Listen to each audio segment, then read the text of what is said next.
So I think what we have seen is that some of the state-sponsored threat actors are very prolific. Recently, there was a TRM article for 2026. 76% of the hacks in terms of dollar values are done by the DPRK threat group. So we do track that group extensively. It's a very prolific and versatile group. And in a lot of cases, they are actually trying to get in through the front door through interviews, getting into crypto projects or companies as an employee, gaining trust there, and then executing their exploit.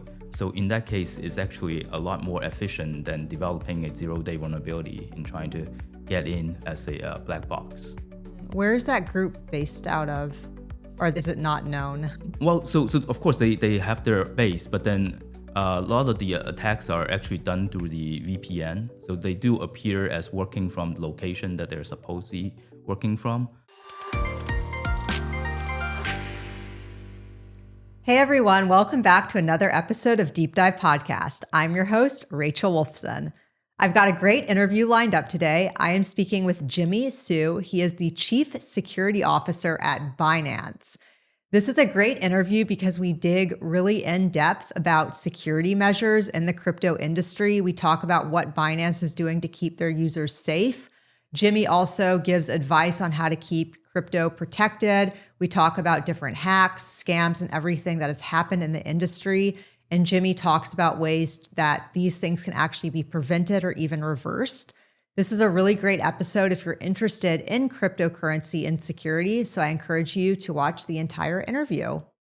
Before getting started with today's episode, I also want to take the time to remind you guys to smash that like button, hit subscribe, be sure to stay in touch because I've got so much more great content coming your way. Also want to give a big shout out to Chatroom Podcast Studio here in Miami Beach for letting us film at this amazing space here in Miami Beach. Without further ado, let's get started with today's interview. Hey, Jimmy, how's it going? Great, yeah, nice to be here. Yeah, thank you so much for joining me here in person in Miami. Thank you. Yeah, well, it's wonderful to have you. I am obviously a big fan of Binance and everything that you guys do. So really excited to talk to you today. Great, thank you. Yeah. Jimmy, before we get started, could you tell our listeners a little bit about yourself, your background, and how you got involved in the crypto sector? Sure. So I started my security career in academia. So after receiving my PhD in computer science, I stayed to work on mobile security with my postdoc advisor, Dong Song. And this eventually led to a startup called Insider that was acquired into FireEye. And that's where I spent the next 4 years bringing mobile security to the market. And after that, I moved from FireEye to JD.com. Where I work on enterprise security, IoT security, account security. And in 2020, I moved to Binance to become the Chief Security Officer at Binance. Wonderful. Okay. So as the Chief Security Officer at one of the largest exchanges in the world, I mean, what does that involve? Your role must be vast. So what exactly are you doing as the Chief Security Officer? So my North Star is always user protection. So this including the over 300 million users that we have on our platform and also our employees. So this covers both the digital domain and also in the physical domain as well. Okay. In terms of priorities for user protection, can you go a little more in depth there and explain what those priorities are and why? So our priority is always protecting the user funds on our platform, keeping our users' funds safe. And our goal every quarter is to have protect our users and have zero P0 security incidents. And also we have the $1 billion Seifu funds as a backstop. So any of the funds lost due to platform vulnerabilities, those are always covered by the Seifu fund. Wonderful. Okay. And then when was that fund implemented? Has it always been around? It was there before I was there. So it's been there probably almost 10 years already. I see. Now, Binance recently developed a withdrawal protection feature. Can you explain what that means? Sure. So our approach to security is always defense in depth. The withdrawal protection is one layer that can be user control, where it provides intelligent friction at the highest risk moment. So in this case, is the crypto withdrawal, on-chain withdrawal, because a lot of the crypto withdrawals are irreversible. unlike withdrawals to a checking account. So what we introduce is that the user can, in the security settings, to set 1 to 7 days on freezing the withdrawal from their account for on-chain withdrawals. And this is helpful when they are going into a high-risk area where they want to limit their exposure. Okay. So basically, let me make sure I understand. If I wanted to make a withdrawal, I can actually have a 7-day grace period where if I need to reverse that, that's reversible? So actually, the 7 day is where the lockdown period is. So none of the withdrawal, on-chain withdrawal would happen, and you would need to wait for the timer to go off, and then it can resume. Oh, wow. That's very interesting. So I want to get your thoughts on this. There's a lot of misconceptions in the crypto sector, especially when it comes to security. What would you say is the biggest misconception with security, and what do users need to know about that? So I think in the past 4 or 5 years, the attack has moved away from attacking the code, finding a vulnerability in the code, and instead is going after the system around the code. In this case, a lot of it is the humans that are controlling the system, access, trust. So a lot of the attacks are actually attacking the weakest link in the chain, which is the human itself. Interesting. And now, a lot of the listeners here are crypto natives and they hold crypto, but for newbies entering the sector and they might be afraid to hold crypto because of security concerns such as hacks or scams, how can we change that narrative? I mean, how common are hacks and scams in our industry, and how can we change that narrative to kind of get mainstream adoption moving forward? So I think a lot of the attacks are behavioral. So we can improve the security by improving the user's hygiene. So a lot of that we can help the users, such as the multi-factor authentication, using dedicated device just for crypto, because it's a bad idea to use your everyday cell phone where you're checking text messages, social media, and you also hold a DeFi wallet. That's a bad combination. So having separate devices and also having separate emails that you're using for different accounts is also really crucial, because in that case, you should only expect email coming from that particular exchange that you sign up with. But you are getting any other emails relating to crypto, then your email probably have been leaked from that particular entity. I see. And then in terms of hacks and scams, what are you seeing most commonly in the industry? So I think what we have seen is that some of the state-sponsored threat actors are very prolific. Recently, there was a TRM article for 2026. 76% of the hacks in terms of dollar values are done by the DPRK threat group. So we do track that group extensively. It's a very prolific and versatile group. And in a lot of cases, they are actually trying to get in through the front door through interviews, getting into the crypto projects or companies as an employee, gaining trust there, and then executing their exploit. So in that case, it's actually a lot more efficient than developing a zero-day vulnerability in trying to get in as a black box. Where is that group based out of? Are they just, is it not known? Well, so of course they have their base, but then a lot of the attacks are actually done through the VPN. So they do appear as working from the location that they're supposed to be working from. And in a lot of cases, they have runners for them as well to receive the work company laptops. So in that case, they're not limited to in Asia. They can actually be anywhere around the world. Yeah, that's interesting. It's also very frightening. Yeah, and they're very versatile. So in some, there are two recent cases. There's one where it's the drift protocol, where they were actually for a few months pretending to be a vendor and actually met the team in person, and then they were able to compromise the protocol once they get inside. And then there are a separate one more recently with the CloudDAO hack. In that case, it was compromising the servers. So there within that threat group, there are multiple units. They are very versatile with different attack methods. Interesting. Okay. Yeah, I mean, and then there are also a number of other hacks and scams. I mean, there are, you know, pig butchering, right? And then phishing. And I think, so is butchering, what is that exactly? Is that like the romance ones? Romance is one category.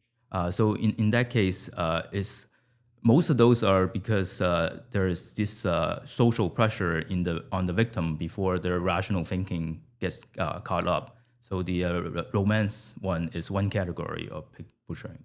Can you explain what that means? Is that when somebody takes a AI generated image or an image of a person and they pretend to be that person and then they ask for Bitcoin? I mean, how does that work? So that has evolved. So they be talking to a person that they would think is the one in the picture, but they are actually talking to a threat group that's constantly talking to them. And as they gain their trust, they would ask them to do investment. It could be a Bitcoin or some other cryptocurrency. But with AI, it's getting much more realistic. Not just the pictures, they can also use AI to study the background of the target. So where their conversations become a lot more personalized and a lot more targeted. Interesting.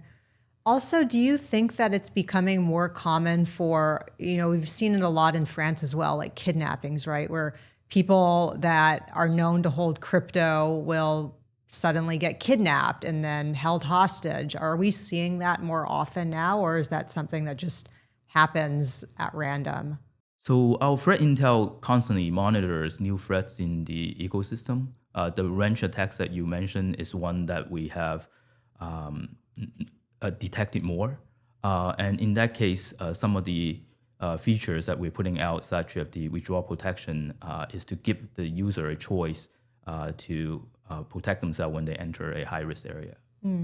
What are your thoughts on multi-party computation, MPC? MPC, I think, is useful for security because in this case, we don't have a single point of failure, and this allows the transaction to have a threshold, and the different parties then with a threshold, then the trust can be spread through multiple parties. Does Binance offer that some sort of an MPC solution to their users? We do for our Binance Web3 wallets. This is one solution where the user can choose to hold the key between multiple parties. I see. Okay. Just to get your thoughts on this, in terms of what you think is one of the best ways to secure your crypto, what would that be? So I think it depends on the stage of the user. So if it's a very beginner, we actually would recommend them to start with a centralized exchange. And this way, a good security hygiene, such as using a dedicated device for crypto, use multi-factor authentication, and also have separate emails for signing up for the services, that generally gives them good protection. But as they graduate from a beginning status, they can start learning how to hold their own crypto, how to protect their own keys. In that case, again, having a dedicated device for the wallet is very important.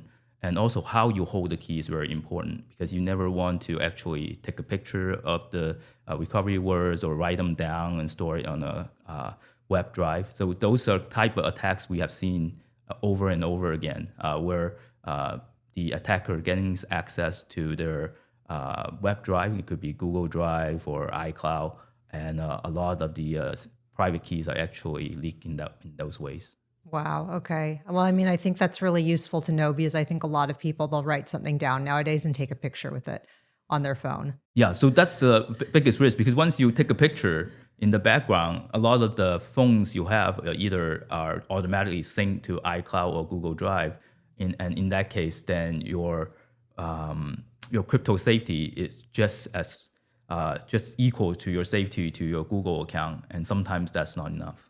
Exactly. Yeah. That's why I think, as you mentioned, it's probably best to keep it on like Binance, right? Just on the, just online, right? Through Binance rather than having a physical hardware wallet, right? I think for the majority of the beginners, that would be recommended. But as they gain more knowledge, we also encourage them to start using DeFi wallets, such as Binance Web3 wallet, Trust Wallet, it's just a process. But before they get to that, starting with the centralized exchange is a good idea. Yeah. Okay. Wonderful.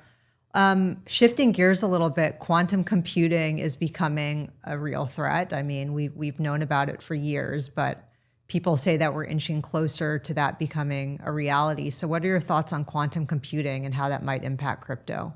So I think the recent news tells us that it's getting closer. So it's getting enough of the qubits to do the computation for some of the cryptographic computations. But in order to get to actually solving RSA or other more realistic cryptographic computations, it still needs millions more qubits. So in that case, we see that as at least 5 to 10 years away. But for now, we do see a lot of industry doing new protocols in this area, and I think by that time we will be have solution for the quantum computing. Is Binance doing anything to help and like ensure protection against quantum computing?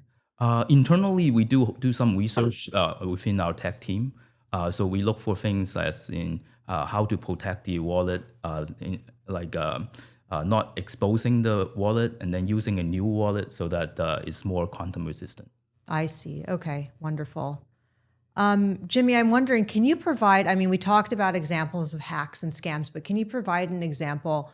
It could be recent, it doesn't have to be recent, as to how Binance has kind of intercepted a hack or a scam or something, a user threat happening. So yeah, so there was one 2 days ago where XBT announced that there was a bust of a scam, $150 million scam, and it has coordination between the U.S. law enforcement, Tether, OKX, and ourselves. In that case, where it was an investment scam, in our contribution is that we do the fund flow analysis, do the attribution, and then finally, when they do the freeze, we also freeze some of the funds on our platform and also help Tether to confirm their freezing. So I think a lot of this now, the hacks do happen, and then the recovery largely depends on the coordination between centralized exchange, law enforcement, stablecoin issuer. How quickly we can respond, that determines the outcome for the user. Interesting. So if a hack does happen, it is possible to recover funds. For on certain blockchains, yes. Okay, that's good to know. I mean, I think a lot of people think if they're hacked, there's nothing they can do about it. Or interestingly enough, I know people that have been hacked and they call the police. I mean, and I don't know what the police can do. You know, if you're hacked and you're like, okay, this happened, who do I call, right?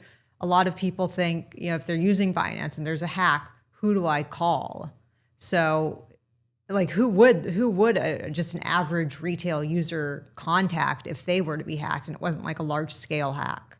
So actually starting the case with law enforcement is the correct move. Because over the last several years, law enforcement has become more sophisticated in crypto investigations. And all the fund recovery we have done so far all require coordination with the law enforcement, because it's only with the law enforcement, like a seizure order or a court order, then the fund can be recovered for the user. So for example, in 2025, our investigation team worked on cases for external hacks that are not on our platform, and we helped the user in our ecosystem to recover over $100 million just last year. Wow, that's really impressive. I think a lot of people don't realize that. I mean, when I found out that the police was called, I was thinking, what would they do? You know, I'm crypto native, right? So that's good to know that there is that security measure that should be taken first. Yeah, so our connection with the law enforcement is that we work with a vendor to establish that the identity of the law enforcement, and when they do have a case where the user files case with them, then they can contact us for the more information on the transaction and eventually lead to the freezing and the fund recovery. Interesting. I'm wondering also, so, you know, there are a lot of users out there that hodl. and they don't move funds and they just kind of sit in a wallet. But let's say somebody wanted to move a large amount of funds because they needed to sell it or they wanted to move wallets. Is that something, I think that there are security concerns that arise in that instance. Is that something that Binance can actually help their users do? So we do help in those situations. What we have seen in the while there are poison wallet attacks. So they would target wallets with large amount, and they would actually send small transactions to those wallets, so that when the user is actually not very careful, they go to a blockchain explorer and try to copy and paste a wallet address. Then the beginning and the end of the wallet address would look the same. And on a blockchain explorer, it's not able to display all the digits. So in the middle, it's just ... So if the user wasn't careful and just copying that particular wallet address, they could have sent that large amount of funds to the scammer. And this has happened before. So in terms of, because that is a feature where you can copy and paste the wallet address, right, to easily send funds, would you say that maybe isn't recommended when it comes to just copying and pasting a wallet address, or just, yeah? Yeah, so in terms of protection, so Binance does detect this kind of poison wallet attack. So we would look at this wallet and see all the transactions that has happened around it and identify those as poison wallet addresses. So if they were actually sending on our platform, those transactions will actually be hidden from the user. So then they don't get the opportunity to actually copy the wrong address. In other cases, they are using other wallets or other blockchain explorers. Then it's very important to actually compare every digit in the wallet address instead of just the beginning and the end. I see. Yeah. Wonderful. I mean, it's great advice. Let's talk a little bit about AI and if Binance is using AI in any of the security features to prevent hacks, scams, fraud from occurring. So over the past 6 months, AI has grown leaps and bounds, both on the offensive and the defensive side. So in terms of the offense, still finding the same kind of vulnerability as before, but the time window between finding exploit and actually deploying in the wild has been collapsed. So what used to need like a red teamer to do, now can be done with a single person with the right AI tools. So we are seeing the time from exploit to deployment to be much shorter. On the defensive side, we can also treat the AI tool as a trusted SOC team member. It helps us to analyze logs from different areas and actually synthesize those findings. So in a way, AI is helping us to scale on the defensive side. I see. Does Binance partner, and I'm sure you do, and I know that there are some use cases, partner with different security firms as well to help combat fraud and scams, and maybe even firms that use AI? So I think for AI, we use almost all of the commercial LLMs that are available. We don't have access to Mythos yet, but once we do, I think that will be an interesting step up in its capability because it's able to synthesize the entire queue chain instead of just finding a single vulnerability. In terms of vendors, throughout our user process, we have vendors for fraud detection. We have vendors that does the KYC to do the KYC fraud detection. So there are a number of different vendors that we use, and they all have been using AI. Interesting. Yeah. I mean, it is interesting that people are using AI to fight AI. And I think, we're seeing some real traction there. So good to know. In terms of new security threats that users should be aware of, is there anything that comes to your mind that we're now seeing that we didn't see previously? So I think the target phishing attacks are getting more real because of AI itself. So a lot of the users or even our employees that are external facing are getting phishing attempts that look very real. So because they use AI to have a background due diligence on the target, so the conversation can seem very related. And also another we have seen is that now they are combining online with offline. So for example, we are at Consensus now, right? And then maybe there's acquaintance that I know that is going as well. And then we would try to meet up during the conference. In the case that his Telegram was compromised, then this actual physical meeting could be already be surveyed by the attacker. So once they know that this meeting took place, few days later, he could use his Telegram account to message me, say, "Oh, great meeting you. We have a great conversation, and this is another guy you should meet in this area. It should be very interesting for you." And my guard might be down because that meeting actually took place, and I know this acquaintance. And once I do take the meeting, and that's when the hack will happen. Sometime during the call, something will go wrong with the video call, and they will ask me to update the messenger, and that's when my device will get compromised. So those kind of attacks are getting more real with an angle both online and offline. Yeah, definitely. And I know that there are also instances now because of AI, you can have a Zoom call, right? And you think you're talking to the person that you're talking to, but it's actually an AI generated image and the video, and you're having a conversation. There are just so many things now that are happening to, accelerate hacks and scams. Exactly. So I think this also circles back to earlier where the DPRK is trying to get into the front door. So a lot of the interview that happens is actually done through the deepfake. So you can see the image and then you hear the voice. Sometimes there's a delay because they're doing this AI translation while talking to you, but it's definitely happening. Mm-hmm. Do you think that the crypto sector is more prone to hacks and scams versus traditional finance? So I think crypto is a more attractive area for the attacker because the reward cycle is instant. So due to the how quickly they can see the monetary reward, crypto sees those kind of attacks earlier than traditional finance. So it's actually a great place for a security professional because you can never stay static in the defense. Interesting. I mean, yeah, because you also hear a lot of times where if somebody is held hostage, not even a crypto holder, the attackers want Bitcoin. They want cryptocurrency. And then that also brings me to my other point that I'd like for you to talk about a little bit is that crypto is traceable. And I think a lot of the times scammers or attackers think that crypto is non-traceable, right? If they get Bitcoin, they won't know, law enforcement won't know, right? But it is traceable. Right. So there's a lot of the attack now, especially the wench attack you refer to. The attackers actually did not do a lot of work to hide the trace of the transaction, and those can be attributed quite easily.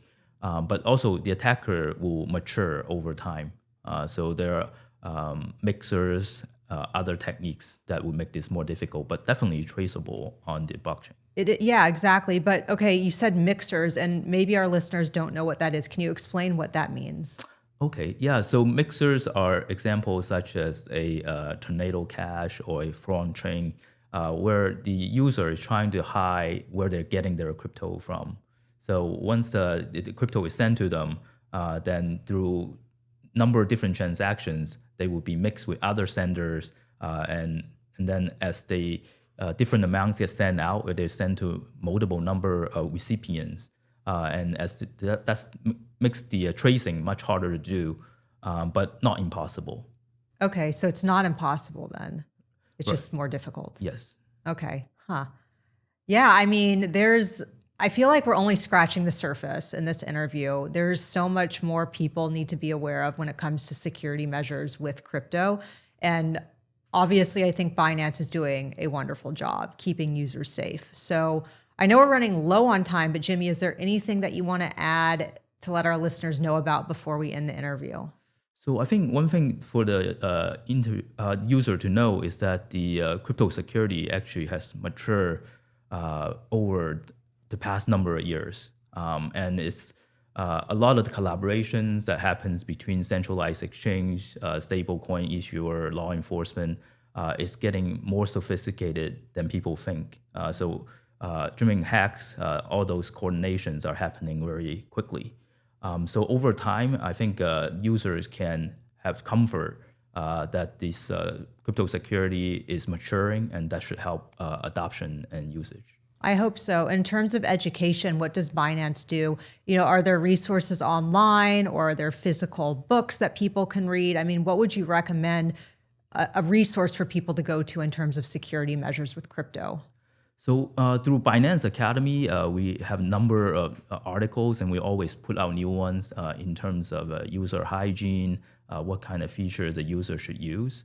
And I think all those are great. And then also recently, our founder, CZ, has a book. Inside there are multiple security stories, which I love to read. And I think those would be a good example for them to learn from. Yes, and you just reminded me, Binance owes me a book for CZ's book. I want to read it. So I'm really excited about that. It just came out. It's being hyped up. I'm sure it's amazing. CZ is incredible. So I want to read his book. Our listeners should read the book as well, especially when it comes to like security measures. So I'm glad you mentioned that, Jimmy. Yeah, and hopefully next time I see him, we can get one autograph for you. Oh my gosh, please. That would be a dream. So yeah, well, Jimmy, thank you so much for coming on. I appreciate it. And maybe we can do a follow-up. This sector is constantly evolving and changing with security. So it would be great to just stay in touch and stay updated. Yeah, thanks for having me. Yeah, thanks, Jimmy. Special thanks to 4Labs Digital for producing Deep Dive Podcast. I'd also like to thank the sponsors behind Deep Dive. You can click the links in the show notes to learn more about each of the initiatives from these sponsors. Finally, thanks to the listeners for tuning in. Please be sure to subscribe, like, and share.